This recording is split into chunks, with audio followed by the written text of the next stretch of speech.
नमस्कार दोस्तों, स्वागत है आपका अपने चैनल मिस्टर एसबी कॉलेज पर। दोस्तों आइए आज के कच्चे कर्मचारी जुड़ी कुछ खबरों को फटाफट जान लेते हैं कहां से क्या खबर आई है। तो सबसे पहली खबर दोस्तों ले लेते हैं आज रेवाड़ी से। यहां पर मिड डे मील कर्मचारियों को 5 महीने का रुका मानदेय मिलना शुरू। जी हाँ दोस्तों, बता दें आप लोगों को मिड डे मील कर्मचारियों का यहाँ पर मानदेय डालना शुरू कर दिया गया है।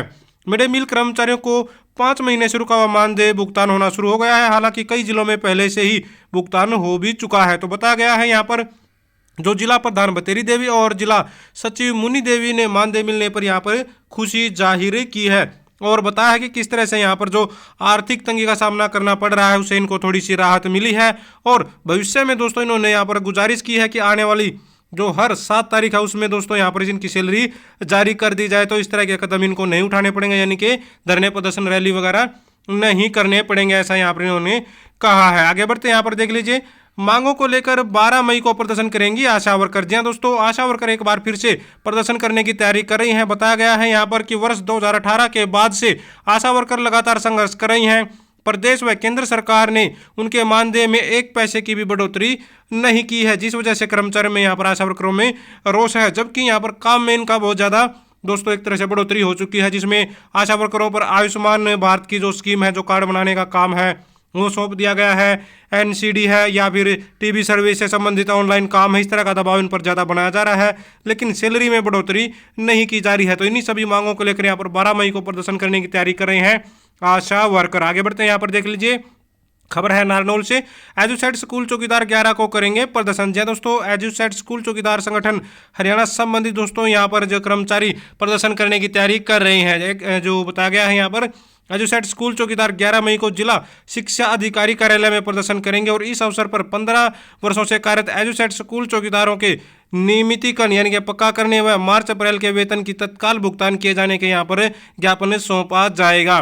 तो एजुसेट चौकीदार भी दोस्तों यहाँ पर लामबंद होते हुए नजर आ रहे हैं। आगे देख लीजिए, यहाँ पर खबर है, मुख्यमंत्री जी आपने नौकरी तो सुरक्षित कर दी लेकिन हमारे परिवार सुरक्षित नहीं हो पाए। जी हाँ दोस्तों, बता दें यहाँ पर बहुत सारे ऐसे गेस्ट टीचर हैं जिनकी काम करते समय यानी कि ड्यूटी के दौरान या फिर किसी भी तरह से मान लीजिए उनकी जो मृत्यु हो जाती है, तो उसके बाद यहाँ पर उनकी जो पत्नियां हैं, उनके जो बच्चे परिवार है दोस्तों, उन्होंने यहाँ पर यह आवाज़ उठाई है कि जैसे उनकी नौकरी तो भले ही मान लीजिए कहते हैं सरकार भाई गेस्ट टीचर को नहीं हटाया जाएगा, लेकिन यहाँ पर परेशानी क्या है, जब किसी गेस्ट टीचर की मृत्यु हो जाती है तो उसके बाद किसी प्रकार का कोई प्रावधान नहीं किया गया है। तो इसी को लेकर यहाँ पर दिवंगत जो अतिथि अध्यापकों की विधवा पत्नियां, उन्होंने सीएम को पत्र लिखा है कि उनके दोस्तों थोड़ा सा उनको केयर दिया जाए, संभाल की जाए उनकी। भाई जैसे परिवार का मुखिया चला जाता है, कमाने वाला चला जाता है, तो उनके बच्चों को दिक्कत होती है, उनके परिवार को आर्थिक रूप से तंगी का सामना करना पड़ता है। तो यहाँ पर इन्होंने गुहार लगाई है कि इसकी तरफ ध्यान दिया जाए। 14 मई को यमुनानगर में स्कूल शिक्षा मंत्री को सौंपे जाएंगे खून से लिखे पत्र और यहाँ पर मुख्यमंत्री साहब को भी पत्र सौंपने की बात चल रही है। यहाँ पर अलग अलग इस तरह से वही जैसे इन्होंने बताया है कि किस तरह से कई बार जो है बीमारियों से घिर जाता है कोई व्यक्ति, सारा का सारा जो आर्थिक आधार होता है उनका, वो परिवार का डगमगा जाता है, फिर कोई सुनवाई नहीं होती है, जो मुख्य जो मुदी आदमी होता है घर का वो चला जाता है और परेशानी का सामना करना पड़ता है, छोटे बच्चे होते हैं, तो सारी की सारी परेशानी उन्होंने यहाँ पर जाहिर की है और मुख्यमंत्री साहब से गुहार लगाई है एक तरह से कि भाई इनको दोस्तों कुछ इस तरह का प्रावधान किया जाए कि अगर मुखिया चला जाता है यानी कि गेस्ट टीचर की मृत्यु हो जाती है तो उनके परिवार को सुरक्षा मुहैया करवाई जाए आर्थिक रूप से। आगे देख लेते हैं, खबर है हरियाणा राज्य चतुर्थ श्रेणी सरकारी कर्मचारी यूनियन की हुई है बैठक। जी हाँ दोस्तों, बता दें सिरसा में दोस्तों ये बैठक हुई है और इन्होंने यहाँ पर मांग उठाई है कि एजुसेट स्कूल चौकीदारों को पक्का किया जाए, लेकिन सरकार है कि लगातार यहाँ पर उनको दोस्तों एक तरह से इग्नोर कर रही है। लेकिन बताया गया है कि कौशल रोजगार निगम में शामिल करने की भी बहुत सारे कर्मचारी जो मांग उठा रहे हैं उनको कौशल रोजगार निगम में शामिल किया जाए।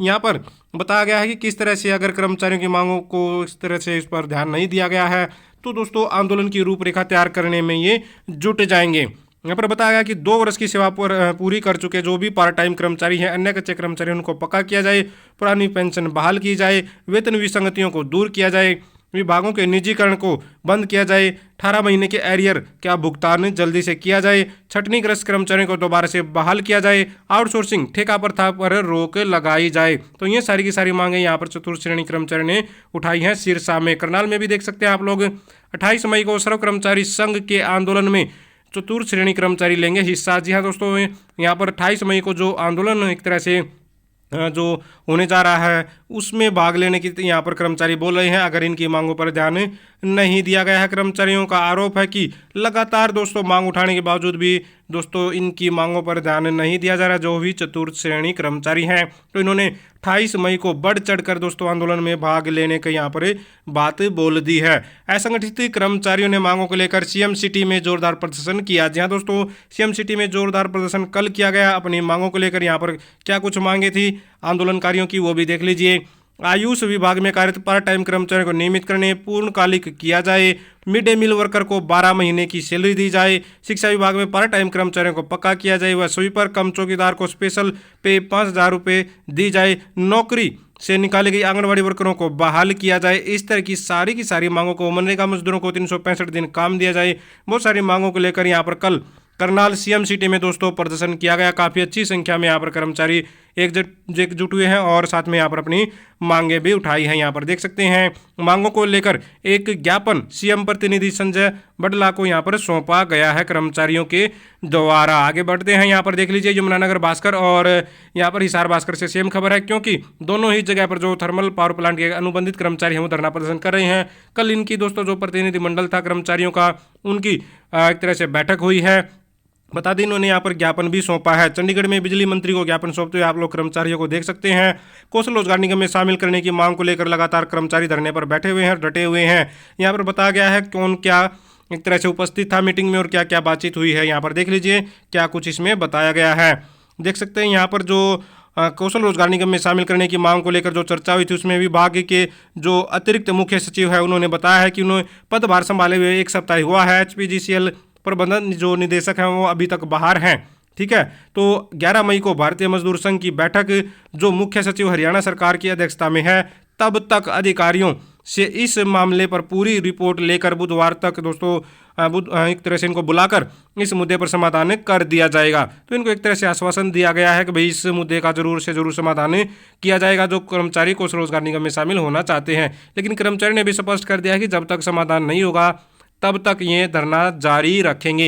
यानी कि आश्वासन भले ही मिल गया है लेकिन कर्मचारी ने भी बोल दिया है ठीक है, आश्वासन देना ठीक है भाई, भरोसा दिया है, लेकिन दोस्तों अपना प्रदर्शन ये जारी रखेंगे। यहाँ पर देख सकते हैं कौशल रोजगार निगम में शामिल होने का मिला है भरोसा। तो अब तक भरोसा ही मिला है, जब कार्रवाई हो जाएगी तो ये अपना आंदोलन समाप्त कर देंगे, ऐसा यहाँ पर इनका कहना है। पंचकुला भास्कर से देख लीजिए, अध्यापकों की मांगों को शीघ्र पूरा करे प्रदेश सरकार। जी हाँ दोस्तों, यहाँ पर मोरनी से विद्यालय अध्यापक संघ के नेताओं ने लिया है धरने में भाग। तो दोस्तों यहाँ पर बता दें जो अध्यापक हैं वो कच्चे और पक्के दोनों तरह के जो कर्मचारी हैं उनके यहाँ पर मांगों को लेकर आवाज़ उठा रहे हैं। बताया गया है अतिथि अध्यापकों, कौशल रोजगार निगम के कर्मचारी, कंप्यूटर का काम करने वाले जो कर्मचारी हैं जैसे कंप्यूटर टीचर हैं सरकारी स्कूलों में, या फिर लैब अटेंडेंट है, या फिर आरोही विद्यालयों के शिक्षक हैं, उनको नियमित किया जाए। हटाए गए शारीरिक और जो कला शिक्षक हैं उनको समायोजित किया जाए। गैर शिक्षक कार्यों पर प्रतिबंध लगाया जाए। खाली पड़े पदों पर दोस्तों स्थायी भर्ती की जाए। इस तरह की मांगों को लेकर धरना प्रदर्शन कर्मचारी कर रहे हैं। बताया गया है किस तरह से यहाँ पर कितने पद खाली पड़े हैं लेकिन कोई ध्यान नहीं दिया जा रहा है। लंबे समय से दोस्तों जो है भर्तियों पर एक तरह से अच्छे से वो नहीं चल रही हैं जिस तरह से होनी चाहिए, रेगुलर भर्ती की जाती है, लेकिन कोई कोर्ट केस में उलझ जाती है, कोई कहीं पर नए नए नियम बना के आगे पीछे चलते रहती हैं चीज़ें। तो काफ़ी सारी मांगों को लेकर यहाँ पर अध्यापक प्रदर्शन कर रहे हैं। तो दोस्तों ये थी सारी की सारी आज की आउटसोर्सिंग कच्चे कर्मचारियों जुड़ी खबरें। अगर आप भी चाहते हैं हरियाणा में एजुकेशन से रिलेटेड कच्चे कर्मचारियों जुड़ी खबरें समय पर पाना तो चैनल को जरूर सब्सक्राइब करें, वीडियो को लाइक करें, दोस्तों साथ शेयर करें। Thank you very much.